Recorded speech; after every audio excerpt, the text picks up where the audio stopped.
Guys, welcome back to my channel. तो आज का व्लॉग होने चल रहा है थोड़ा सा डिफरेंट मेरे बाकी के व्लॉग से।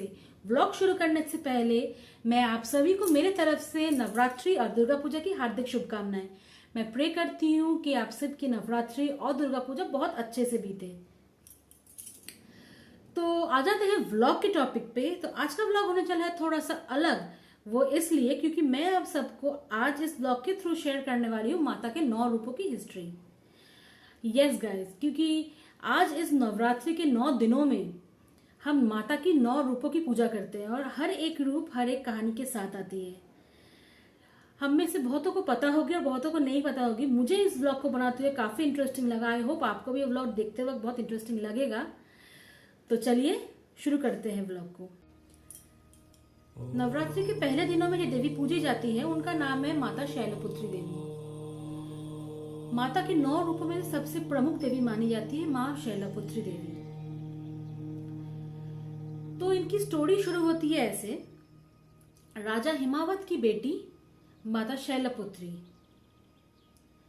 तो शैलपुत्री का मतलब होता है पर्वत और पुत्री का मतलब होता है बच्ची। राजा हिमावत की बेटी थी माता शैलपुत्री। माता शैलपुत्री की शादी होती है महादेव जी से। लेकिन कहानी शुरू होती है ऐसे। माता शैलपुत्री पिछले जन्म में माता सती थी। माता सती का पुनर्जन्म हुआ था माता शैलपुत्री के रूप में। माता सती राजा दक्ष की बेटी थी। राजा दक्ष जब अपने काम से बाहर थे तब उनकी पत्नी प्रसूति ने माता सती की शादी करवाई थी महादेव जी से। राजा दक्ष को यह शादी कभी मंजूर नहीं थी। उन्होंने कभी अपनी मंजूरी इस शादी में दी नहीं। जब राजा दक्ष को इस बारे में पता चला तो वो गुस्से से फूले नहीं समाये और गुस्से से और अपमान से भर गए थे। और हर एक दिन उनका ये गुस्सा बढ़ता जा रहा था। उन्होंने अपने सारे रिश्ते नाते माता सती से तोड़ दिए थे। माता सती अपने पति के साथ हिमालय में रहने चली गई और वहां पे ही अपना जीवन खुशी से व्यतीत करने लगी थी। लेकिन दिन ब दिन राजा दक्ष के अंदर जो गुस्सा था वो धीरे धीरे बढ़ता जा रहा था और वो गुस्सा निकालने का एक रास्ता ढूंढ रहे थे। जैसे जैसे दिन बीतता रहा राजा दक्ष के अंदर गुस्से की और ज्वाला की भावना इतनी बढ़ती गई कि उनके अंदर सोचने समझने की ताकत ही चली गई।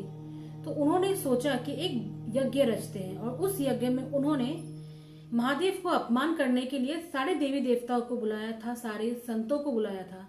लेकिन उन्होंने महादेव को नहीं बुलाया था। जब इस बात का पता चला माता सती को तो माता सती ने यह सोचा कि ये बहुत ही अच्छा अवसर हो सकता है टूटे रिश्ते को जोड़ने का। तो उन्होंने महादेव जी से अपनी ये इच्छा जाहिर की कि इस यज्ञ में जाने की। पहले तो महादेव जी ने इसकी मंजूरी नहीं दी, लेकिन जब माता सती का जाने की इतनी इच्छा देखी तो उनसे भी मना नहीं किया गया। तो वो दोनों पहुंच गए यज्ञ में। राजा दक्ष ने जब महादेव जी को देखा यज्ञ में तो उन्होंने महादेव जी को अपमान करना शुरू कर दिया और ये अपमान माता सती से देखा नहीं गया। और इस अपने पति का अपमान देखते हुए उन्होंने उसी यज्ञ में अपने आप को समर्पित कर दिया। ऐसे ही माता सती का पुनर्जन्म हुआ राजा हिमावत की बेटी के रूप में माँ शैलपुत्री देवी के रूप में। और इस जन्म में भी उन्होंने अपनी शादी रचाई महादेव जी के साथ।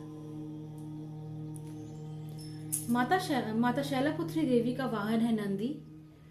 उनके यहाँ पे चंद्रमा है कपाल पे और दाएं हाथ में है त्रिशूल और बाएं हाथ में है कवल का फूल। तो ये है माता शैलपुत्री की कहानी। आई होप आपको ये कहानी अच्छी लगी होगी और अगर अच्छी लगी हो तो do like share subscribe and comment to my YouTube channel. मिलते हैं आपसे नवरात्रि के दूसरे दिन की स्टोरी के साथ। Till then happy Navratri and happy Durga Puja आप सबको।